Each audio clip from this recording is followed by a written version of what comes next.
They're all gorgeous. They look great. Yeah. Look at that. Look at that. Oh, I know. The basketball court on their Basketball website. court. Yeah, Unreal. I want one of those. Can I get a deck house basketball court in my backyard, please? Coming right up. Coming right up. It's a brand that not a lot of people really know about. You know, you might see one in passing and, you know, you hear that, oh, this is a deck house. But, okay, yeah, I see a deck up there. Yeah. You don't really realize that that's a brand. Yeah. Most people, when they look at deck houses, they don't realize what they're looking at. And, you know, one of the purposes of this video is to educate folks who own deck houses or may want to consider buying a deck house. Make sure that people are educated, people are doing the right thing. These roofs, these houses are very different. You have to pay attention. You have to do things a certain way, a different way. And we just want to provide awareness and education for people that are taking on ownership of these houses. Reading straight from their website. It's over a 75-year history building these mid-century modern homes. Warm wood, open floor plans, walls of glass, soaring ceilings. These are the signature elements of the Acorn Deck House. Yeah, you know, growing up in the Pittsburgh area, we took a lot of field trips to Frank Lloyd Wright construction, Falling Water, Kentuck Knob, all of those different kind of buildings. And it really, when we were on site, it was very reminiscent of a Frank Lloyd Wright style of home, mid-century modern, but the focus on the natural elements. The wood, you're using cedar up on the ceiling, a lot of warm, you know, natural elements, and then these massive walls of windows where there was natural light everywhere. And part of our project was even adding more access to light through some skylights, which they already had a couple, but this is such a natural house. It is so connected to your surroundings. This isn't something that you're seeing in any prefab, you know, suburban construction site that's just being popped up on the side of the highway. Yeah, it's funny because the homes do have a lot of glass. They let a lot of light in, but for both of the homes that we did for customers in our area, both of them requested more skylights to be installed. And it's a very unique product because the tongue and groove ceiling spans 8-foot rafter beams on center, which is unusual. When you go inside and you look up at the ceiling and you see that the structural components are 8 foot on center, you wonder what's in there, what's in those cavities that's holding everything up. And that's when you dive into the actual construction of the ceiling. The ceiling is composed of 3 layers of wood. The first layer, which is the underside of the ceiling, is cedar. It's 1x6 cedar, followed by 2 layers of 1x6 pine. These are glued together in a tongue and groove fashion, and based on the staggering of the seams, this type of material can span 8 foot on center when it's all put together. So it kind of clicks in like a traditional wood floor, right? Tongue and groove wood floor. And when you cut in skylights, you literally just cut in between those 8 foot on center rafter beams. And it's amazing. You think like, you know, the structure's going to fall in on itself, but it doesn't. Yeah. You know, it's engineered really well. Really cool. It was an event whenever we were cutting those skylights. You know, you're seeing people down below, you're seeing people up above, and you're just hoping that those lines match up. You know, you're obviously measuring when you go. But there was a little bit of anxiety in the air of, you know, is this going to be the right cut? And it was a one and done deal. The team did a phenomenal job. But yeah, seeing that ceiling peeled off of the roof, it was a little trippy, you know, just to look straight down. And, you know, the lack of traditional roofing elements was also very shocking. Just, you know, we know what a roof looks like. This was not that. Yeah. In our history with Deck House, we were replacing roofs on deck homes for years. We just didn't know what they were. And whenever we would replace a roof, we always focus on ventilation and insulation. Well, since these homes don't have attics, they're all cathedral ceilings. So we had to figure out, do we do a retrofit? Do we ventilate this type of structure? And in the past, fortunately, we didn't do any of that. And we just took the shingles off and replaced it.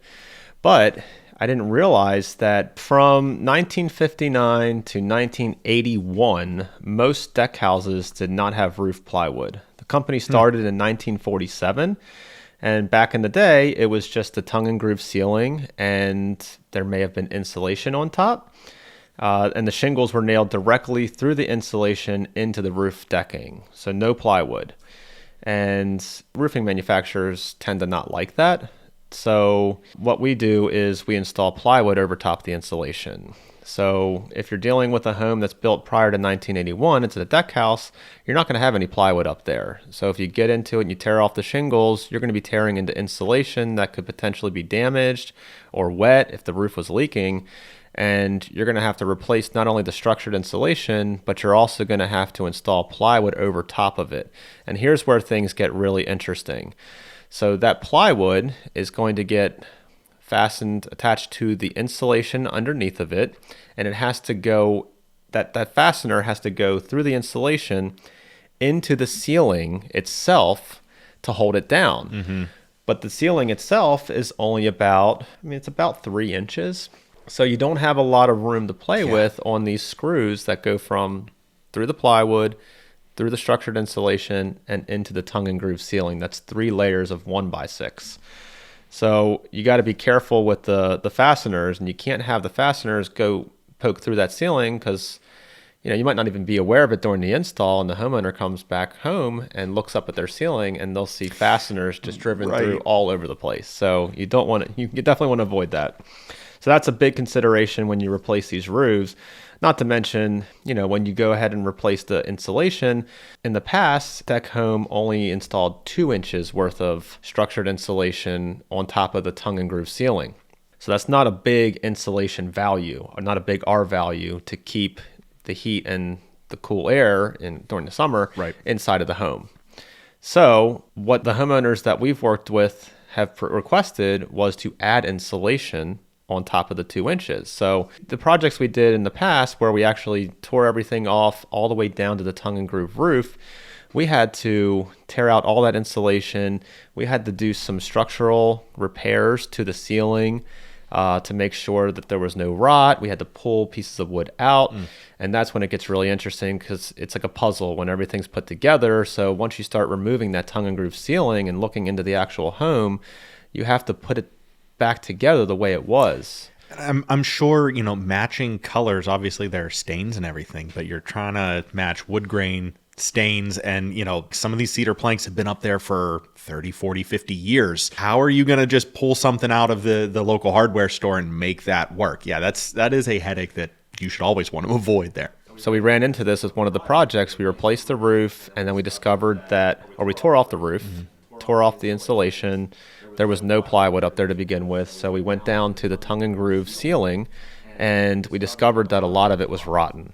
So we actually had to pull out the ceiling, and we contacted Deck House, and we said, hey, we have a problem here. We need to order some of the Deck House ceiling, the cedar ceiling.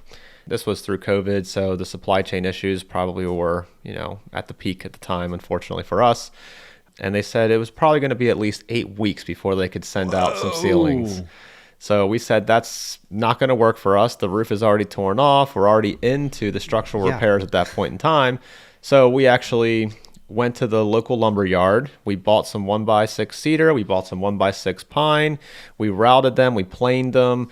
We made them the exact dimensions, sanded them down even a little bit, made them the exact dimensions of the existing deck house ceiling that was there.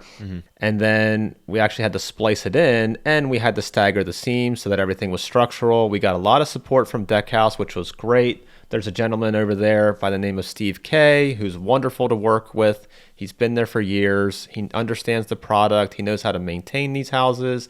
He knows how to replace and repair them. So we were on the phone back and forth through emails a lot with him during both of the projects we undertook. It's just a very unique experience. The second project we did, we didn't have to replace the entire ceiling, so we just scabbed out pieces of the 1x6 that were closest to the roof, bought some 1x6, sanded it down, glued it to the other layers of the ceiling, and made it work that way to just pull out the rot. But yeah, all of that for a rotten board. It's not like your typical rotten plank boards on a roof or plywood that you can just pull out, replace, easy, not really complicated, not much to it. Yeah, this was very, very challenging. Whatever reason you have for going all the way down to the ceiling, which there's a lot, right? You're going to have to be prepared to replace that cedar ceiling that's 3 layers, and you need to know how to replace it. We're willing to help people that encounter that situation. They can reach out. We can provide support because we've been through it a couple times, and we're far from being experts and having hundreds of installations of this, but after going through 2 of these projects, it was a learning experience, and we definitely feel very confident in being able to do this in the future. Homeowners that are aware that the house they live in is a deck house become very aware of how it's constructed and some of the things to maintain and the considerations needed for replacing certain items on their home, like their roof, their decks, their windows, their doors, chimneys. A lot of the chimneys tend to leak. But yeah, they're very aware because there's Facebook groups, there's communities out there of deck home owners that get together and share best practices, share horror stories about hiring contractors in the past that didn't know what they were doing, that tried to ventilate the roof, which was one of the projects we did. A contractor came to replace it, and just conventional knowledge says, hey, this roof needs to be vented. That's what all the shingle manufacturers want. And to hold up their warranties, a lot of them make it mandatory. But that's a problem. You're not supposed to ventilate these roofs. It can have moisture run along the underside of the ceiling, and it becomes a huge issue. I mean, and once you get all of the underlayment elements installed on the roof, when it's time to put shingles on, is there anything different that you need to do for metal flashings and protections for obstructions like that you may not see on a traditional roof? So the installation instructions directly from Deck House on their recommendations talk about installing felt in a more overlapped fashion, just standard tar paper, but we prefer to have ice and water shield installed on anything that's shallower than a 412 pitch. So what we did was we installed high temperature ice and water shields because, again, this is a closed system. It doesn't need to ventilate. It doesn't need to breathe the way it's designed.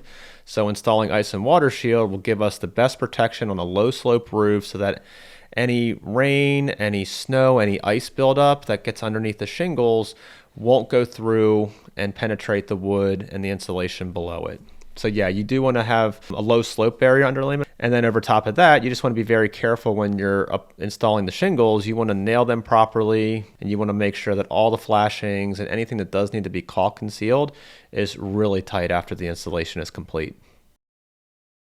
So yeah, looking at key issues for deck houses, there's a few things that people will bring up. One of those key things is the chimneys. So the chimneys tend to leak over time, and that's because bricks are porous. They allow water to come into them like a sponge. Over time, the waterproofing on the exterior of the brick wears out, and more water just soaks through those bricks. So over time, it'll go behind the metal flashing that's on the roof, and it'll end up inside of the home. You should always have a mason come out and check the chimney, but if everything's structurally sound, then you typically want to apply a waterproofing to the bricks, like siloxane sealant. Siloxane sealant you can buy at a hardscapes shop. They sell it in jugs. Soak the stone, soak the brick, let it dry. Once it fully dries and cures, then you soak it again, give it 2 coats. And then after that, you can install your roof, the step flashing, the counter flashing, caulk and seal. You'll want to also grind the counter flashing into the chimney mortar to make sure that you give it a nice tight fit. But yeah, these projects are great. We'd love to work with other folks who own deck houses in the area, which there's a lot of them. A lot of people don't know before they buy the house that they're buying a deck house until they've already purchased it, gotten into it, and realized, hey, this is a different type of home. This home requires different types of maintenance. There's different issues that spring up than your traditional houses. So it's something to be aware of. Obviously, it would be great to be aware of that in the purchasing process so that you're kind of preparing yourself for these maintenance items. Replacing the roof is more expensive because of the nuance and the things that we have to look out for.